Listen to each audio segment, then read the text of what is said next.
Selamat pagi Bu Aan dan teman-teman sekalian. Pada saat ini kelompok kami akan menjelaskan mengenai PSAK 26.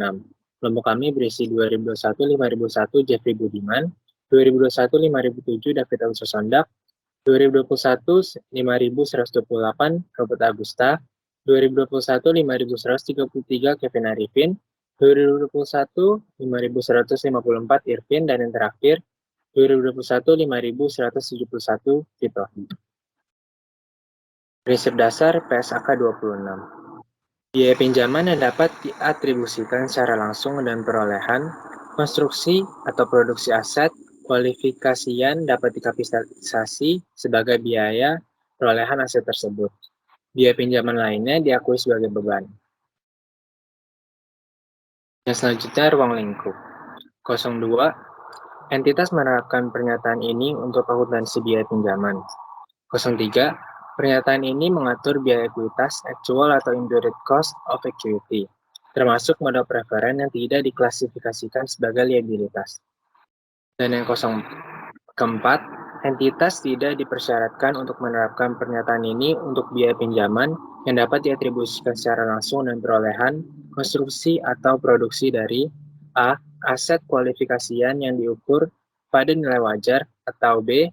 Persediaan yang difabrikasi atau diproduksi dalam jumlah besar dengan dasar berulang. Selanjutnya, definisi PSAK 26. Berikut adalah pengertian istilah yang digunakan dalam pernyataan ini. Aset kualifikasian adalah aset yang membutuhkan waktu yang cukup lama agar siap untuk digunakan sesuai dengan intensinya atau dijual. Kemudian biaya pinjaman adalah bunga dan biaya lain yang ditanggung entitas sehubungan dengan peminjaman dana. Nah, cakupan dari biaya pinjaman dan aset kualifikasian. Untuk biaya pinjaman dapat mencakup beban bunga yang dihitung menggunakan metode suku bunga efektif sebagaimana dijelaskan dalam PSAK 55, instrumen keuangan, pengakuan dan pengukuran. Kemudian poin B dan C dikosongkan, dan poin D adalah beban keuangan dalam sewa pembiayaan yang diakui sesuai dengan PSAK 30. Dan kemudian untuk cakupan aset kualifikasian, dapat merupakan aset kualifikasian apabila merupakan persediaan, pabrik, fasilitas pembangkit listrik, aset tak berwujud, properti investasi. Sedangkan aset keuangan dan persediaan yang dipabrikasi atau diproduksi dalam jangka waktu pendek bukan merupakan aset kualifikasian. Aset yang siap digunakan atau dijual sesuai dengan intensinya ketika diperoleh bukan juga merupakan aset kualifikasian. Selanjutnya akan dijelaskan oleh rekan saya.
Baiklah, selanjutnya kita akan membahas pengakuan biaya pinjaman.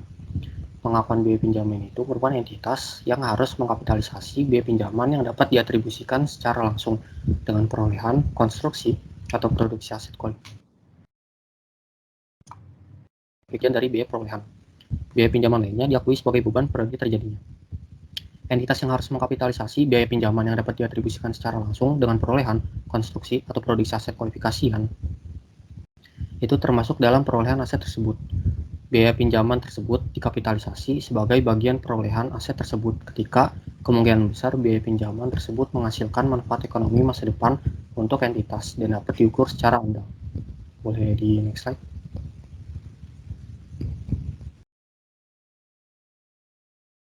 Kita akan membahas biaya pinjaman yang dapat dikapitalisasi. Biaya pinjaman yang dapat didistribusikan secara langsung dengan perolehan, konstruksi, atau pembuatan aset kualifikasian adalah biaya pinjaman yang dapat dihindari jika pengeluaran atas aset kualifikasian tidak dapat dilakukan. Jika entitas meminjam dana secara spesifik untuk tujuan memperoleh suatu aset kualifikasian tertentu, maka biaya pinjaman terkait secara langsung dengan aset kualifikasian dapat diidentifikasikan dengan mudah. Kita lanjut ke tidak mudahnya untuk mengidentifikasi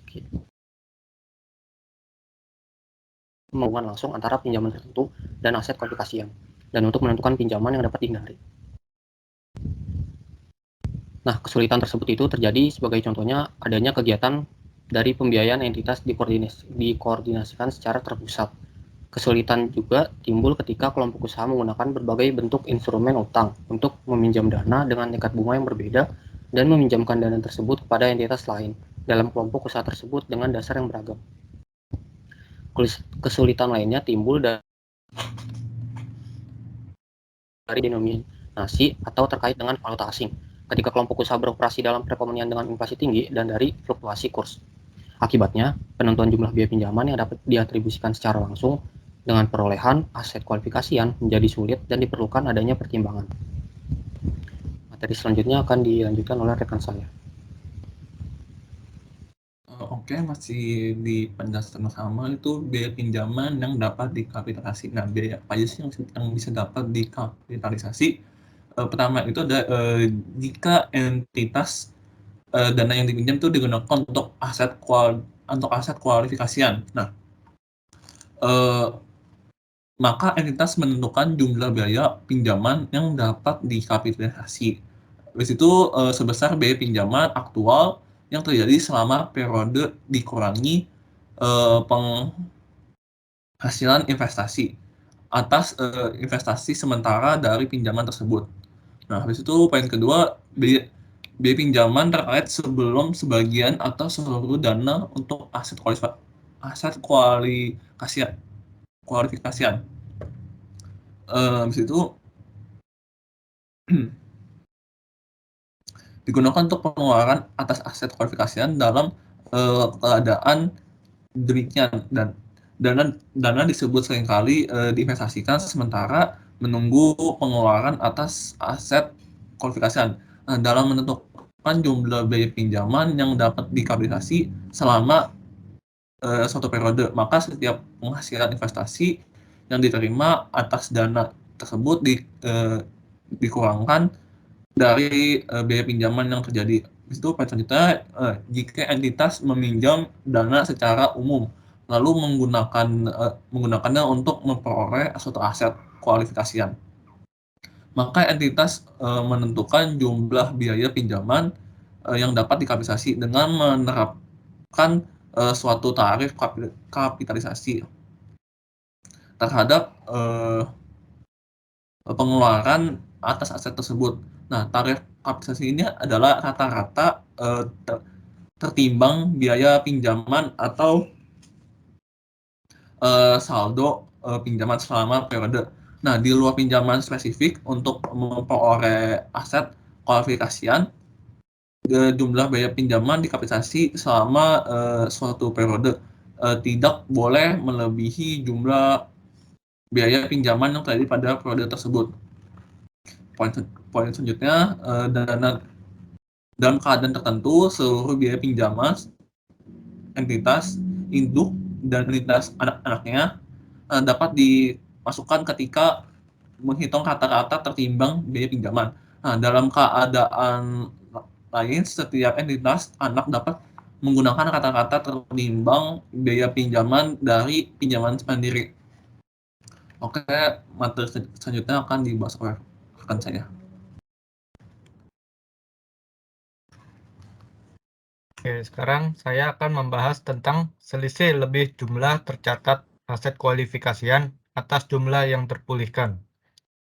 Ketika jumlah tercatat atau biaya perolehan yang diekspektasikan aset kualifikasian melebihi jumlah yang dapat dipulihkan atau nilai realisasi netonya, maka jumlah tercatat diturunkan nilainya atau dihapus bukukan sesuai dengan peraturan pernyataan lain.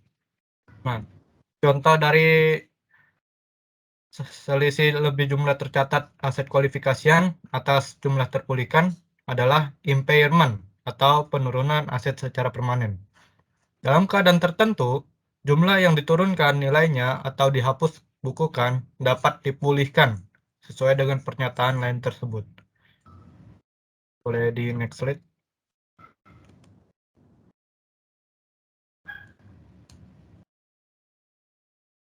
Nah, selanjutnya adalah permulaan kapitalisasi. Entitas mulai mengkapitalisasi biaya pinjaman sebagai bagian biaya perolehan aset kualifikasian pada tanggal awal. Tanggal awal kapitalisasi adalah tanggal ketika entitas pertama kali memenuhi seluruh kondisi berikut. Yaitu yang A adalah terjadinya pengeluaran untuk aset. Yang B, terjadinya pinjaman, biaya pinjaman. Yang C, entitas telah melakukan aktivitas yang diperlukan untuk mempersiapkan aset agar dapat digunakan atau dijual sesuai dengan intensinya. Nah, contoh dari permulaan kapitalisasi ini adalah borrowing cost during construction atau peminjaman dana untuk pembangunan. Boleh di next slide. Nah, selanjutnya, pengeluaran atas aset kualifikasian hanya mencangkup pengeluaran yang mengakibatkan pembayaran kas, pengalihan aset lain, atau liabilitas berbunga yang diambil alih. Nah, pengeluaran tersebut dikurangi setiap termin penerimaan pembayaran dan hibah yang terkait dengan aset tersebut. Jumlah tercatat rata-rata aset selama suatu periode, termasuk biaya pinjaman yang sebelumnya sudah dikapitalisasi, normalnya merupakan suatu perkiraan yang layak dari pengeluaran yang mana tarif kapitalisasi diterapkan pada periode tersebut. Nah, selanjutnya, aktivitas yang dibutuhkan untuk mempersiapkan aset agar dapat digunakan atau dijual sesuai dengan intensinya mencangkup lebih dari sekadar konstruksi fisik aset tersebut. Aktivitas tersebut meliputi juga pekerjaan teknis dan administratif sebelum konstruksi fisik. Dimulai seperti aktivitas untuk memperoleh izin konstruksi, akan tetapi aktivitas tersebut tidak mencangkup penguasaan suatu aset ketika tidak terdapat produksi atau pengembangan yang mengubah kondisi aset tersebut. Sebagai contohnya, biaya pinjaman yang terjadi atas selama pengembangan tanah dikapitalisasi selama periode dilakukan aktivitas yang terkait dengan pengembangan tanah. Akan tetapi, biaya yang terjadi selama perolehan tanah untuk tujuan pembangunan tanpa adanya aktivitas pengembangan yang terkait tidak memenuhi kualifikasi untuk dikapitalisasikan. Slide selanjutnya akan dibacakan oleh teman saya.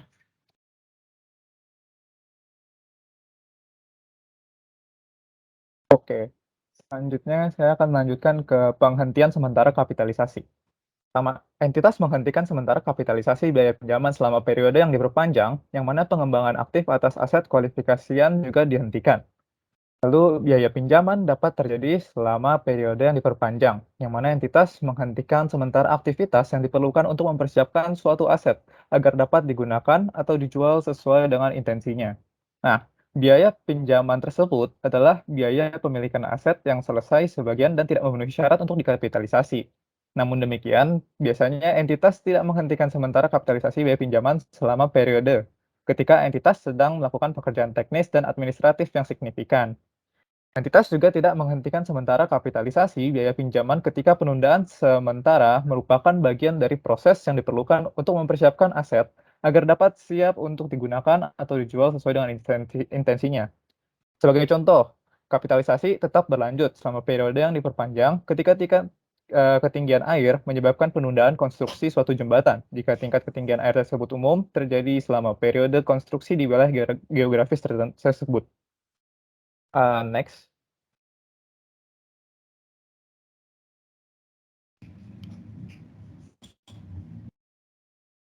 Nah, Selanjutnya ada penghentian kapitalisasi.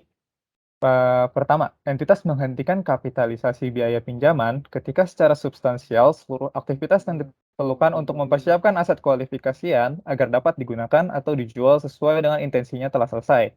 Lalu, secara umum suatu aset siap untuk digunakan atau dijual sesuai dengan intensinya ketika konstruksi fisik selesai.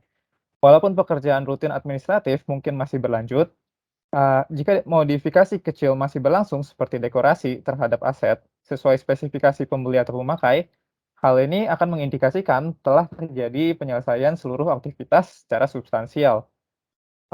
Oke, selanjutnya akan dilanjutkan oleh teman saya.